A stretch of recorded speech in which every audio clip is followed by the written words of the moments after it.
ఓం శ్రీరామచంద్ర పరబ్రహ్మణే నమః. ఓం నమో వశిష్ఠ విశ్వామిత్ర వ్యాస వాల్మీకి సుఖాదిభ్యః. ఓం శుక్లాం భరధరం విష్ణుం శశివర్ణం చతుర్భుజం ప్రసన్నవదనం ధ్యాయేత్ సర్వవిఘ్నోపశాంతయే. ఓం నమో బ్రహ్మాదిభ్యో బ్రహ్మ విద్యా సంప్రదాయ కర్తృభ్యో వంశ ఋషిభ్యో మహద్భ్యో నమో గురుభ్యః. ఓం శ్రీరామో రామభద్రశ్చ రామచంద్రస్య శాశ్వతః రాజీవలోచన శ్రీమాన్ రాజేంద్రో రఘుపుంగవః. శ్రీ యోగ వాసిష్టము నిర్వాణ ప్రకరణము ఉత్తరార్ధము. అయితే చైతన్యము అనేటువంటిది అంతర్ముఖమైందనుకో, అది సమస్త జగత్తు యొక్క నివృత్తి రూపమైనటువంటి నిర్వాణమే అయి ఉన్నది. అదే చైతన్యం యొక్క బహిర్ముఖము అంటే చైతన్యము బయటకు ప్రసరించడము అనేటువంటిది జగత్ సంబంధంగా ఈ జగత్తు యథార్థంగా కూడా మరి చైతన్యము మరి ఈ జగత్తు అవుతుంది. అయితే యథార్థంగా విచారించి చూస్తే ఈ చైతన్యము అనేటువంటిది అభ్యంతరము కాదు, బాహ్యము కాదు, అసత్యము కాదు, సత్యము కాదు. అధిష్టాన దృష్టి చేత సమస్తము కూడా అది అయ్యున్నది. బ్రహ్మము చిద్రూపమై ఉన్నది, పుట్టనిది అజమై ఉన్నది, వ్యక్తము కానిటువంటిది అవ్యక్తమై ఉన్నది, అద్వితీయమై రెండవది లేనిది అయి ఉన్నది, నాశరహితమై ఉన్నది, ఈశ్వర స్వరూపమై అంటే సర్వశక్తివంతమై ఉన్నది. మనసు బుద్ధి చిత్తాహంకారాలు అనేటువంటి వాని యొక్క వృత్తులు నశించినప్పుడు మాత్రమే శాంతమై ఆకాశము కంటే కూడా నిర్మలమై ఉన్నది అని చెబుతూ స్వభావరహితమైనటువంటి బ్రహ్మము యొక్క స్వయముగా సృష్టి రూపమున స్ఫురించే అంటే సృష్టి రూపంలో కనిపించేదాని యందు వాయువు యొక్క చలనమునందు కారణము అనేటువంటిది ఏదైనా ఉన్నదా? అలాగే ఏది కూడా లేదు. కలలో అనుభవించినటువంటి అనుభవం లాగానే ఈ బ్రహ్మము అనేటువంటి సముద్రమునందు అనేక సృష్టి స్థితి లయ రూపాలలో ఉన్నటువంటి తరంగాలు భ్రాంతి రూపాలే అయి ఉన్నవి. వాస్తవానికి విచారించి చూస్తే స్వప్నం కానీ సృష్టి కానీ రెండూ లేవు. మెలకువలోకి వస్తే స్వప్నం లేదు. మరి ఎప్పుడైతే జ్ఞానములో ఉంటే సృష్టి కార్యాలే లేవు. పరమాత్మ అయినటువంటి బ్రహ్మము ఏకమై ఉన్నది, ఆభాసరహితమై ఉన్నది, చిత్తధర్మాలు వదిలివేసినటువంటిది అయి ఉన్నది, జడత్వ శూన్యమై ఉన్నది, సర్వత్రా కూడా సమరూపమై సత్తు కానీ అసత్తు కానీ లేదా సదసత్తు కానీ కానిది మరి తరుగు లేనిది రెండవది లేనిది అయి ప్రకాశిస్తూ ఉన్నది. ఎవడైతే ఇటువంటి బ్రహ్మరూపంతో స్థితి కలిగి ఉంటాడో అతని యొక్క చిత్తము అంతర్ముఖమై ఇక ఈ దృశ్యం అనేటువంటిది కనిపించకుండా దృశ్యస్ఫురణ అనేది లేనిది అయి ప్రశాంతత్వంతో పొందినది అయి ఉంటుంది. ఇంకా కూడా అటువంటి వాడే కదా మరి ముని సత్తముడు అని చెప్పబడుతూ ఉన్నది అని చెబుతూ సతోపి మృణ్మయస్యేవ యస్య సంవేదనాత్మకం సాహం జగద్విగలితం తమాహుర్ముని సత్తమం. ఎవడైతే విద్యమానుడై ఉన్నప్పటికీ కూడా అంటే ప్రకాశముతో కూడి ఉన్నప్పటికీ కూడా మరి ఎవడైతే ఉన్నట్లుగా కనబడుతూ ఉన్నప్పటికీ కూడా మృత్తికా ప్రతిమలాగానే మట్టితో చేయబడినటువంటి విగ్రహంలాగానే ఈ దృశ్య వేదనారహితుడై ఈ దృశ్య సంబంధమైనటువంటి సంకల్ప వికల్పాదులు నశింప చేసుకున్నటువంటి వాడే కనబడుతూ ఉంటాడు. అలా జీవించి ఉంటాడో ఎవని దృష్టి ఎందైతే అహంభావం నశించిపోయి అనహంభావము చేత అహంభావ సహితముగా కూడా ఇదంతా అహంభావరాహిత్యము చేత అహంభావ సహితంతో సహా ఈ జగత్తంతా కూడా నేను నాది అనేటువంటిదంతా విలీనమైపోతుంది కదా. అలా విలీనము చేసుకుంటాడో అతడే కదా మునులలో కూడా శ్రేష్ఠుడు అని మరి చెప్పబడుతూ ఉంటుంది. అంటే చేతనుడే అయినప్పటికీ కూడా ఎవనికైతే వాడు బ్రతికి ఉన్నప్పటికీ కూడా వాని యొక్క శరీరం తిరుగుతూ ఉన్నప్పటికీ కూడా ఎవరికైతే మున్మయ విగ్రహం లాగానే అంటే మట్టితో చేయబడినటువంటి బొమ్మలాగానే అలానే ఈ దృశ్యవృత్తులు మరి అహంకార సహితముగా కూడా అంటే జీవ సహితంగా కూడా జగత్తు సైతం శమించిపోయినవి అయి ఉంటాడు. అటువంటి వాడే కదా ముని శ్రేష్ఠుడు అని చెప్పబడుతూ ఉంటుంది. యదా సామ్యత్య సంకల్ప నగరం తదా వేదనోత్తం జగదహం చితి సామ్యత్య వేదనాత్. అంటే సంకల్పము చేత ఉత్పన్నమయ్యేటువంటి నగరము సంకల్పం యొక్క అభావము చేత ఎలా శమిస్తుందో. ఇప్పుడు మనం ఊరికే కూర్చున్నాం, ఏదో ఒకటి ఊహిస్తూ వర్ణిస్తూ ఉన్నాం, సంకల్పిస్తూ ఉన్నాం. ఆ సంకల్పించినప్పుడు లేనివన్నీ కూడా మన సంకల్పంలో అలా చేస్తే బాగుండేది, ఇలా అయితే బాగుంటుంది, ఇంకా మనం అక్కడికి వెళ్తే బాగుంటుంది, ఈ నగరం అయితే ఇంత ఉంటుంది, అట్లుంటుంది అని రకరకాలుగా ఊహాపోహల భుయం. అవన్నీ కూడా ఎలా నశించాలి? ఎప్పుడైతే సంకల్పం ఆపివేశామో అప్పుడు అవన్నీ కూడా శమించిపోతాయి, ఇంకా లేవు మరి అని చెబుతూ, అలాగే దృశ్యవేదనము చేత ఉత్పన్నమయ్యే ఈ దృశ్యం యొక్క సంశక్తి చేత, దృశ్యాన్ని అంటి ఉండడము చేత, ఈ దృశ్యాన్ని అంటి ఉండేటువంటి స్థితి దేహము తానని భావించేటువంటి స్థితి వానికి మాత్రమే ఈ దృశ్యం అనేటువంటిది వేధిస్తుంది. అంటే ఈ దృశ్యం అనేటువంటిది సంకల్ప వికల్పాలకు లోబడినటువంటిదే కదా. అటువంటి దృశ్యవేదనము చేత ఉత్పన్నమయ్యేటువంటిది ఏంటి? అహంభావంతో కూడుకొని, నేను అనే శరీరముతో కూడుకొని, నాది అనే ఈ జగత్తు, ఇదంతా కూడా దృశ్యవేదనము లేకపోతే శమించిపోతుంది కదా.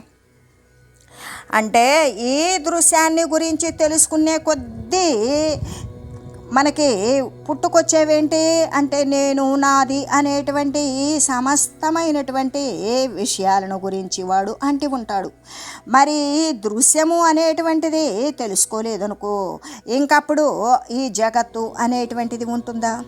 ఉండదు కదా అని చెబుతూ, ఎలాగంటే సంకల్ప నగరము అనేటువంటిది అసంకల్పము చేత ఎలాగా శమించిపోతుందో, అంటే సంకల్పము చేయకుండా ఉండడము చేత ఎట్లా నశించిపోతుందో, అలాగే సంకల్పము అంటే ఎప్పుడైతే ఈ మానసిక వృత్తి చేత పుట్టినటువంటి ఈ జగత్తు, ఈ అహంకారము, ఈ అసంకల్పన అనేటువంటిది, అంటే ఈ సంకల్పము లేనటువంటిది అసంకల్పన అంటే వృత్తి రాహిత్యము చేత, సంకల్ప వృత్తి అనేటువంటిది నశింపచేసుకోవడము చేత ఈ చైతన్యమునందు అంటే ఈ ఆత్మయందు ఇదంతా కూడా ఈ జగత్తు ఇదంతా శమించిపోతుంది. అహంభావముతో కూడుకొని జగత్తు శమించిపోతుంది. ఈ యొక్క ద్రష్ట సృష్టి అయినటువంటి ఈ జగత్తు ఎవడైతే ఆ దృష్టత్వము అంటే ఏ దృష్టి చేత వాడు సృష్టి చేసుకున్నాడో, అది ఆ దృష్టి లేకపోవడం చేత ఆ సృష్టి, ఆ జగత్తంతా కూడా నివారించబడుతుంది అనేటువంటి విషయాన్నే కదా తెలియజేస్తూ, ఇంకా అంటే సమస్త వస్తువుల యందు కూడా అనుగతమై ఉన్నటువంటిది ఏంటది? స్వభావ రూపమైనటువంటి జడత్వం ఉన్నది. అలాగా ప్రతి వస్తువునందు, సమస్త వస్తువునందు కూడా దాంట్లో అనుగతమై ఉన్నటువంటి దాని యొక్క స్వభావ రూపమైనటువంటి జడత్వం ఏదైతే ఉన్నదో అదే కదా మూలము నుండి ఉన్నటువంటి అవిద్య. ఆ అవిద్య అంటే దానిని వదిలివేశామనుకో, తక్కిన సమస్త పదార్థాలు కూడా సహేతుకాలై ఉన్నాయి. ఇక ఏ విధంగా అవిద్యను వదిలామా అది విజృంభించి తక్కినటువంటి సమస్త పదార్థాలకు కూడా కారణాలై ఉంటాయి. ఏముంటాయి? ఆ విద్య అనబడేటువంటి ఆ జ్ఞానమే కారణమై ఉన్నది. ఆ స్వభావం యొక్కయు హేతువు అంటే సాక్షి రూపము చేత సాధకమైనటువంటి ఆత్మ ఏదైతే ఉన్నదో, ఒకవేళ ఆ స్వభావం యొక్క హేతువెవరు అంటే సాక్షి రూపత్వం చేత ఎవడైతే సాధన చేసి సాధించుకుంటాడో ఆత్మతత్వాన్ని, అటువంటిది ఏదైతే ఉన్నదో సాక్షిత్వ స్వరూపము చేత సాధింపబడినటువంటి ఆత్మతత్వము చేత అటువంటి ఆత్మ యొక్క అనుభవం కలిగి ఉండడమే కదా వాడు ముక్తత్వాన్ని చెందినట్లు అని చెబుతూ, నిజానికి ఏ పదార్థానికైనా సరే ఏ స్వభావమైనా ఉన్నదా? ఏ స్వభావము లేదు. సమస్త అనుభవాలు కూడా మహాచైతన్యము అనేటువంటి సముద్రం యొక్క ద్రవత్వ రూపాలే అవుతూ ఉన్నవి కదా అనే చెబుతూ ఈ అనుభవాలన్నీ కూడా మహాచైతన్యము అనే వాయువు యొక్క కదలికలు చలనాలే అయ్యున్నాయి. ఇంకా కూడా వీటినన్నింటినీ కూడా బ్రహ్మము అనేటువంటి ఆకాశం యొక్క శూన్యత్వంగానే నేను ఎరుగునవుతాను అని చెబుతూ వాయువు దాని యొక్క చలనములాగానే బ్రహ్మము సృష్టి అభిన్న రూపాలై ఉన్నవి. వాటి భేదం ఏంటి? స్వప్నంలో ఉన్నటువంటి నిజ మరణంలాగానే భ్రాంతి రూపమై మిథ్య అయి ఉన్నది. ఇప్పుడు స్వప్నం అనుభవిస్తూ ఉన్నాడు. ఆ అనుభవించేటప్పుడు వాడిని ఎవరో చంపేశారు. ఇక వాడు చచ్చిపోయాడు అనుకొని మెలకువ వచ్చేటప్పటికి వాడు బ్రతికే ఉన్నాడు. అప్పుడు స్వప్నానుభవంలో తన మరణం అనేటువంటిది భ్రాంతి రూపమే అయింది. భయభ్రాంతులతో లేస్తాడు. అదంతా అబద్ధమే ఉన్నది. అలాగే ఈ బ్రహ్మము ఈ సృష్టి ఆ భిన్న రూపాలే అయి ఉన్నవి. ఎలాగా అంటే వాయువు వేరు చలనం వేరు కాదు అన్నట్లుగానే వాయువు కంటే చలనము అనేటువంటిది వేరుగా ఉంటుందా? ఉండదు. బ్రహ్మము కంటే సృష్టి అనేటువంటిది వేరుగా ఉంటుందా? లేదు. అందుకే బ్రహ్మము సృష్టి రెండు కూడా భిన్నత్వము లేనివి, అభిన్న రూపాలై ఉన్నవి. వాని భేదము ఎటువంటిది అంటే తను కళానుభవంలో తాను మరణించినట్లు, మెలకు వస్తే తాను బ్రతికే ఉన్నట్లు, అదంతా కూడా భ్రాంతి రూపమై అబద్ధమై ఉన్నది కదా. అలాగే బ్రహ్మమే సత్యము. ఈ సృష్టి జగత్తులు ఇవన్నీ కూడా బ్రహ్మమే అయ్యున్నవి అని చెబుతూ, అంతేకాదు ఆత్మతత్వాన్ని గురించినటువంటి విచారము గనక స్పష్టంగా లేదనుకో, దాన్ని విచారించడం కుదరలేదు. అదే ఆ ఆత్మతత్వం గురించినటువంటి జ్ఞాన విచారం స్పష్టతకు రాలేదు. అది స్పష్టత పడేటంత వరకు కూడా ఆత్మతత్వాన్ని అనుసంధానం చేస్తూ విచారిస్తూనే ఉండాలి. ఒకవేళ అలా విచారించకపోతే, అది స్పష్టం కానంత వరకు కూడా విచారించకపోతే ఈ జగద్భ్రమ అనేటువంటిది ఉంటుంది. అది ఎప్పటికీ పోదు. ఎప్పుడైతే అటువంటి ఆత్మ సాక్షాత్కార రూప విచారము అనేటువంటిది స్పష్టమవుతుందో, తన యొక్క ఆత్మతత్వ విచారములో ఆత్మ సాక్షాత్కార రూప విచారము అనేటువంటిది ఆ సాధకుడికి అది స్పష్టపడాలి. అలా స్పష్టమైనప్పుడు అప్పుడు ఇక ఈ భ్రాంతి, అప్పటిదాకా పడినటువంటి భ్రాంతి ఏమవుతుంది? బ్రహ్మరూపాన్నే చెందింది కదా. ఎలాగంటే ఇప్పుడు తాడు ఉన్నది, పాము అనుకున్నాం.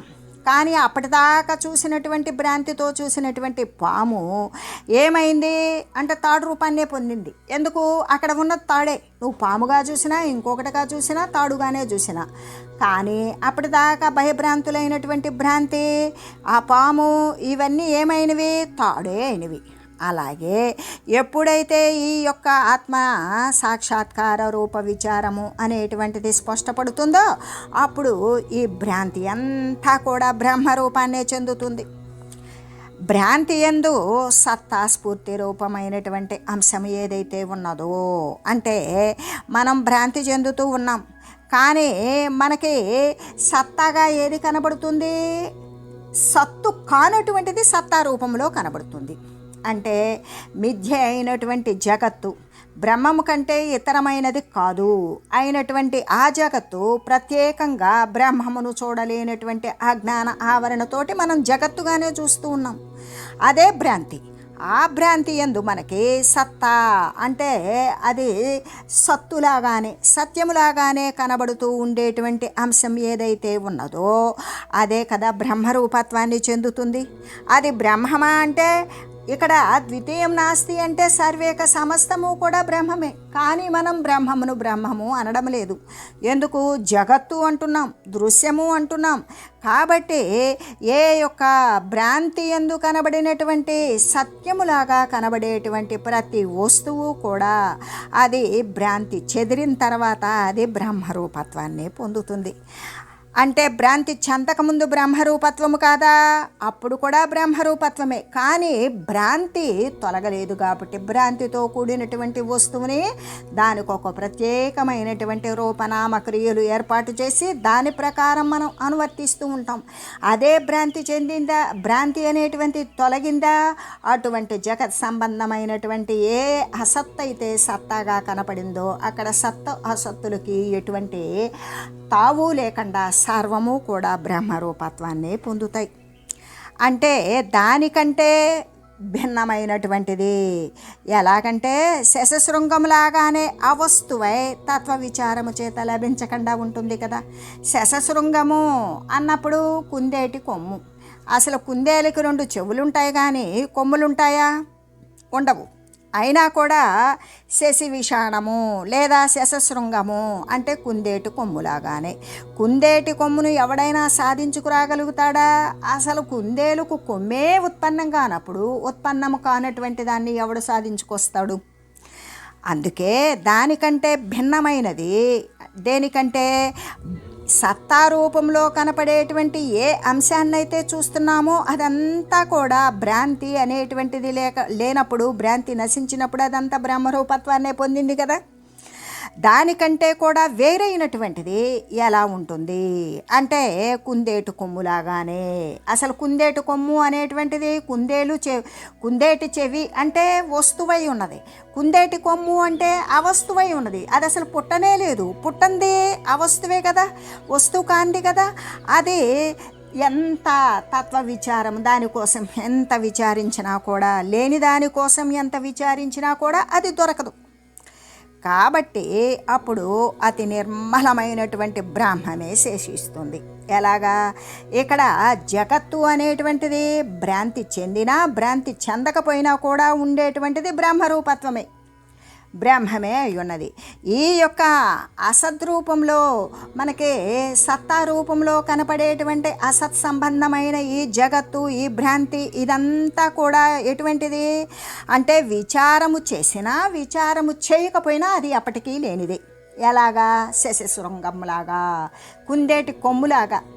కుందేటి కొమ్ము కోసం అది ఎంత విచారించినా ఎంత వెతికినా కనబడుతుందా? దానికి ఉత్పన్నమే లేదు, అసలు పుట్టుకే లేనప్పుడు దానిని ఎలా సాధించుకొస్తాం? సాధించుకురాలేం. అలాగే జగత్తు కానీ భ్రమ కానీ భ్రాంతి కానీ అవిద్య కానీ అజ్ఞానము కానీ ఇవన్నీ ఉన్నవా అంటే లేవు. అవి లేవు కాబట్టే ఆ వస్తువులై ఉన్నవి. మరి వస్తువుగా కనబడుతున్నవి భ్రాంతి చేత కనబడుతూ ఉన్నవి. ఆ భ్రాంతి తొలగిందా? సర్వము బ్రహ్మరూపత్వమే అయి ఉన్నవి. కాబట్టి అప్పుడు అతి నిర్మలమైనటువంటి ఎంత విచారించినా కూడా అవస్తువైనది లేనిది ఏ విధంగా జగత్తు లేనిది ఎప్పటికీ లభించదు. కాబట్టి అప్పుడు అతి నిర్మలమైనటువంటి బ్రహ్మము మాత్రమే మిగిలి ఉంటుంది. అనాది మధ్యాంతమనంతమచ్చం సమం శివం శాశ్వతమేకమేవ సర్వాం జరామోహ వికార భార భ్రాంతిం విముచ్యాంబర భావమేహి. ఓ రామచంద్ర, నీవు దేహ సంబంధము చేత ఈ శరీరము యొక్క సంబంధము చేత సంప్రాప్తించేటువంటి సమస్త ముసలితనము మోహము కోరికలు మొదలైనటువంటి మార్పులతో కూడుకొని భారరూపమైనటువంటి అది బొరువే అయినటువంటి భ్రాంతి ఏదైతే మోస్తూ ఉన్నావో దానిని విడిచిపెట్టు. అలా విడిచి ఆది మధ్యము అంతము లేనటువంటిది ఏది? ఆది మధ్యాంతరహితమై ఉన్నటువంటిది. దానికి పరమాత్మ స్వరూపానికే ప్రారంభం లేదు, స్థితి లేదు, మరి దానికి అంతము లేదు, అనంతమై ఉన్నది. అందుకే ఆది అంతము లేని అనంతమై మాలిన్యరహితమై నిర్మలమై సమస్థితిలో హెచ్చు తగ్గులు వ్యత్యాస్తము లేక సమమై కళ్యాణకారకమైన శివరూపమై శాశ్వతమై నిత్యమై సత్యమై శాశ్వతమై రెండవది లేనిదే అయినటువంటి ఏకమే అయినటువంటి బ్రహ్మాకాశ భావాన్ని పొందు అని శ్రీ వశిష్ఠ గురుదేవులు శ్రీరామచంద్రునికి తెలియజేసి ఈహోపవన్యతే భ్రాంతి కల్పన ప్రతికల్పన పరలోక చికిత్సాచ సంవిత్ ప్రసర వారణాత్. భ్రాంతి యొక్క కల్పన, దానికి ప్రతికల్పన, చైతన్య ప్రసరణం యొక్క నిరోధము చేత పరలోకము అనేటువంటి వ్యాధి యొక్క చికిత్స అనేటువంటివి ఇవన్నీ కూడా వర్ణించి తెలియజేశారు.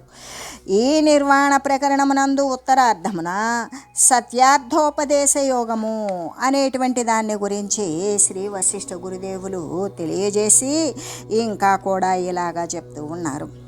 ప్రాప్తేషు సుఖదుఃఖేషు యోనశ్యతి ననశ్యతి యోననశ్యత్యనాశో సావలం శాస్త్రోపదేశనై. ఓ రామచంద్ర, ప్రాప్తించేటువంటి సుఖమునందు కానీ దుఃఖమునందు కానీ ఏ విధంగా ఏదైతే నశించేదై ఉంటుందో మనకి ప్రాప్తిస్తుంది కదా సుఖ దుఃఖ దశలు. ఈ యొక్క సుఖ దుఃఖాల యందు కూడా జ్ఞాతృ జ్ఞానాజ్ఞేయ రూపకమైనటువంటి అంటే ఏది తెలుసుకుంటాడో ఏ జ్ఞానం ద్వారా తెలుసుకునేటువంటి వాడు జ్ఞాత, తెలియబడేటువంటిది జ్ఞేయము. ఈ యొక్క తెలియబడేటువంటి దానిని తెలుసుకునేటువంటి విషయం ఏమిటి? జ్ఞానము.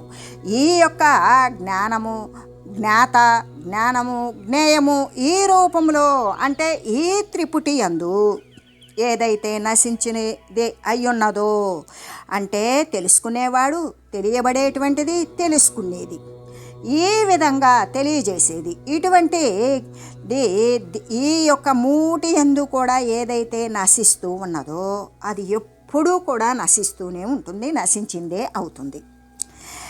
అయితే ఇదే మూటి యందు ఈ మూటి యందే అంటే ఈ జ్ఞాత జ్ఞాన జ్ఞేయ రూపమైనటువంటి ఈ త్రిపుటి యందు ఏదైతే నశించకుండా ఉంటుందో అది సాక్షి రూపముగా ఎల్లప్పుడూ కనబడుతూ ఉండేటువంటిది ఏకరసమాత్రమైనటువంటి ఆత్మ. ఆ ఆత్మ ఎన్నడూ కూడా నశించకుండానే ఉంటుంది.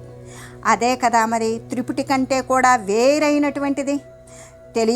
తెలుసుకునేవాడు, తెలియబడేటువంటిది, తెలుసుకునేటువంటి వస్తువు. ఈ యొక్క త్రిపుటి కంటే వేరైనటువంటి మూటికి అందనైనటువంటి నాశరహితమైనటువంటి ఆత్మ ఇదే శాస్త్రసారం కూడా. ఇంతకంటే అధికంగా శాస్త్రోపదేశాలతో ఏదైనా సరే పని ఉన్నదా అంటే పని లేనే లేదు అని చెప్తూ, ఎలాగంటే ప్రాప్తించేటువంటి సుఖము యందు కానీ దుఃఖము యందు కానీ ఏ యొక్క జ్ఞాతృ జ్ఞానాజ్ఞేయ రూపమైనటువంటి ఈ త్రిపుటి నశిస్తుందో అంటే అది నాశవంతమైనదే అవుతూ ఉంటుంది. అంటే ప్రాప్తించే సుఖ దుఃఖాల యందు ఏది నశిస్తుందో అది నాశవంతమవుతుంది. ఏది నశింపదో అది సుఖ దుఃఖాలకు అంటే ఈ మూడింటికి ఈ త్రిపుటికి కూడా సాక్షి అయి ఉంటుంది, అంటక ఇతరమై ఉంటుంది. అధిష్టానమైనటువంటి అవినాశియగు ఆత్మే కదా అది. ఇక దీనికి మించినటువంటి ఇతరమైన శాస్త్రాలు ఉపదేశాల వలన ఏమైనా ప్రయోజనం ఉన్నదా? లేదు. సర్వశాస్త్రాల యొక్క సారం కూడా ఇదే అని కదా అర్థం. అంటే దృశ్యము నశించినప్పటికీ కూడా దృగ్రూపమైనటువంటి ఆత్మ నశించదు అనేటువంటి పరమార్థ బోధ ఏదైతే ఉన్నదో ఆ పరమార్థ బోధయే సమస్త శాస్త్రాల యొక్క సారము అని కదా చెప్పబడుతూ ఉన్నది. యస్య చేచ్చోదయస్తత్ర సత్యవశ్యం సుఖాదయః తే చేత్ సమ్యక్ చికిత్స్యంతే పూర్వమిచ్చైవముచ్యతాం. ఎవనికైతే ఇచ్చ ఉదయిస్తుందో అంటే కోరిక పుడుతుందో వానికి అవశ్యం తప్పనిసరిగా సుఖము దుఃఖము ఉంటుంది. ఎందుకు? కోరిక తీరిందా సంతోషపడతాడు, కోరిక తీరలేదా దుఃఖపడతాడు. కాబట్టి ఎవరికి కోరికలు ఉంటాయో, ఇచ్చలు ఉంటాయో, ఇష్టాలు ఉంటాయో వానికి తప్పనిసరిగా సుఖము దుఃఖము ఉంటుంది. అదే ఇచ్ఛారహితుడైనటువంటి ఆత్మజ్ఞానికైతే అవి ఉంటాయా? ఉండవు. ఎందుకు? అక్కడ ఇచ్ఛారహితుడు అని ముందుగానే చెప్పబడింది. కోరికలు లేనటువంటి వాడు ఆత్మజ్ఞానే కదా. అటువంటి ఆత్మజ్ఞానికి సుఖము ఉండదు, దుఃఖము ఉండదు. అటువంటి సుఖ దుఃఖాదుల యొక్క చికిత్స అంటే సుఖానికి దుఃఖానికి కూడా బాగా చేయవలసినటువంటి చికిత్స బాగా చేయదలంచినట్లయితే మొట్టమొదట కోరికని వదిలివేయాలి. కోరిక వదిలేస్తే కోరిక సంబంధమైనటువంటి సుఖ దుఃఖాలు ఉండవు కదా. అదే దానికి ఇవ్వబడేటువంటి గొప్పదైనటువంటి ఔషధము అని చెబుతూ, ఎవరికైతే కోరిక పుడుతుందో అతనికి సుఖము కానీ దుఃఖము కానీ తప్పకుండా కలుగుతాయి. కాబట్టి ఆ దుఃఖాదులు బాగా తొలగిపోవాలి అంటే ముందుగా ఏం చేయాలి? కోరికలను వదిలివేయాలి అనే చెబుతూ, శుద్ధమైనటువంటి పరమపదమునందు అహంభావం యొక్క కానీ జగత్తు యొక్క కానీ కోరికల యొక్క కానీ భ్రాంతి ఉన్నదా? లేదు. ఎందుకు? అది ముందుగానే చెప్తూ ఉన్నాం. పరమపదం ఎటువంటిది? శుద్ధమైనది. మరి అశుద్ధమైనటువంటి అహంభావము, జగత్తు, కోరికలు, ఇవి భ్రాంతి అనేటువంటివి శుద్ధమైన పరమాత్మ యందు ఉంటాయా? ఉండవు. ఎందుకు అంటే అక్కడ ఉండేది ఒకటే, శుద్ధమో అశుద్ధము. ఈ యొక్క శుద్ధమైనటువంటి పరమపదమునందు అహంభావము ఉండదు, జగత్తు ఉండదు, కోరికలు యొక్క కానీ భ్రాంతి కానీ ఉండనే ఉండదు. ఇదంతా కూడా అది లేనప్పుడు ఆ శుద్ధమైనటువంటి పరమపదం ఎలా ఉంటుంది? ఎల్లవేళలా ఎల్ల ప్రదేశాల యందు సదా సర్వత్రా కూడా శాంతమై ప్రసన్నమై ఉంటుంది, నిరాధార్యమై ఉంటుంది. ఎందుకు? ఆ శుద్ధ పరమపదానికి వేరే ఆధారం అనేటువంటిది ఏమీ లేదు. తానే అన్నింటికీ సమస్తానికి ఆశ్రయ వస్తువు. మరి తనకు తానే మూలము, తనే సర్వవ్యాపకము, తనే సర్వపరిపూర్ణము అయినటువంటి దానికి వేరొక ఆధారం ఉంటుందా? ఉండదు. నిరాధారమై సర్వానికి ఆధారమై ఉంటుంది. అంతేకాదు అవ్యయమై ఎప్పటికీ తరుగులేనటువంటిది. అందుకే అచలము అంటే అటు ఇటు కదలటానికి కూడా ఖాళీ లేనటువంటి, సదా సర్వత్రా సర్వవ్యాపకంగా నిండి ఉన్నటువంటి పరిపూర్ణము. కాబట్టి ఇంకా అది ఎలా ఉన్నది అంటే నిర్వాణ రూపమై ఉన్నట్టే. ఆ మోహాలు కోరికలు ఎప్పుడైతే నశించిపోతాయో ఇంకా నిర్వాణ రూపమే, మోక్ష రూపమైనటువంటి చిదాకాశమే అయి ఉన్నది శుద్ధమైనటువంటి పరమపదము అని చెబుతూ, అంతేకాదు అహం బ్రహ్మం జగత్తు ఈ మొదలైనటువంటి శబ్దాలను భ్రమను ఎవరో అంటే సర్వాత్మకమై శాంతమైనటువంటి చిదాకాశాన్ని కల్పించారు. ఎవరు కల్పించారు అంటే నేను అనేటువంటిది శరీరాత్మకంగా ఇది నేను, లేదు బ్రహ్మము నేను, లేదు జగత్తు నాది. ఈ విధంగా నేను బ్రహ్మము జగత్తు, లేదా అహం బ్రహ్మము జగత్తు అనేటువంటి మొదలైనటువంటి శబ్దాలను, ఈ శబ్దాల యొక్క భ్రమను ఎవరో సర్వాత్మకమై సర్వము కూడా ఆత్మస్వరూపమే అయి ఉన్నటువంటి శాంతమైనటువంటి ఈ చిదాకాశమునందు ఎవరు కల్పించారు? ఈ చిదాకాశ రూపమైనటువంటి ఆత్మయందు అంటే ఈ పరమపదమైనటువంటి శుద్ధమైన పరమపదమునందు ఈ చిదాకాశ రూపమైనటువంటి ఆత్మయందు అహంభావం ఉంటుందా? ఉండదు. జగత్తు ఉంటుందా? ఉండదు. బ్రహ్మము అనేటువంటిది మొదలైనటువంటి శబ్దాల యొక్క ప్రవృత్తి కానీ ఉంటుందా? ఉండదు. అందుకు కాబట్టి శుద్ధమైనటువంటి పరబ్రహ్మమునందు అహంభావము, జగత్త, ఈత్యాదుల రూపమైనటువంటి భ్రాంతి ఏదైనా ఉంటుందా? ఉండదు. కాబట్టి ఈ చిదాకాశ రూపమైనటువంటి ఆత్మయందు అహంభావము కానీ జగత్తు కానీ బ్రహ్మము మొదలైనటువంటి శబ్దాల యొక్క ప్రవృత్తి ఎప్పటికీ లేదు. మరి ఎలా ఉన్నది అంటే శాంతమై ఉన్నది, సమరసమై ఉన్నది, సమస్థితిలో ఉన్నది, సర్వవ్యాపకమై ఉన్నది, ఏకరసమాత్రమై ఒక్కటే అయి ఉన్నది, రెండవది లేనిదియే అయి ఉన్నది, సర్వము కూడా తానే అయి ఉన్నది. అందుకే సర్వాత్మకమై సర్వమయమై ఉన్నది. అటువంటి ఆత్మకు కర్తృత్వ భోక్తృత్వాదులు ఎలా సంభవిస్తాయి? ఏదో పరిచ్ఛిన్నమైనటువంటి వస్తువుతో ఉన్నప్పుడు ఇది నేను ఇది నాది అనిపిస్తుంది. మరి అపరిచ్ఛిన్నమైనటువంటి సర్వాత్మకమైనటువంటి ఆ ఆత్మకు ఇది నేను ఇది నాది అంటే నేను అనుభవిస్తున్నాను, ఇది అనుభవించేటువంటి వస్తువు అనేటువంటి పరిచ్ఛిన్నమైనటువంటి సంగతులు ఉంటాయా? అసలు పుడతాయా అలాంటివి? లేవు అని చెబుతూ, ఎలాగంటే ఈ చిదాకాశ రూపమైనటువంటి ఆత్మయందు అహంభావము కానీ, జగత్తు కానీ, బ్రహ్మము కానీ మొదలైనటువంటి శబ్దాల యొక్క ప్రవృత్తి లేనే లేదు. శాంతమై ఏకమై సర్వాత్మకమైనటువంటి ఆ యొక్క ఆత్మకు కర్తృత్వ భోక్తృత్వాదులు కూడా ఎలా సంభవిస్తాయి? ఎప్పటికీ కూడా ఎక్కడా కూడా సంభవించవు అని చెబుతూ, ఓం మంగళం శ్రీ గురుదేవాయ మహనీయ గుణాత్మనే సర్వలోక శరణ్యాయ సాధురూపాయ మంగళం.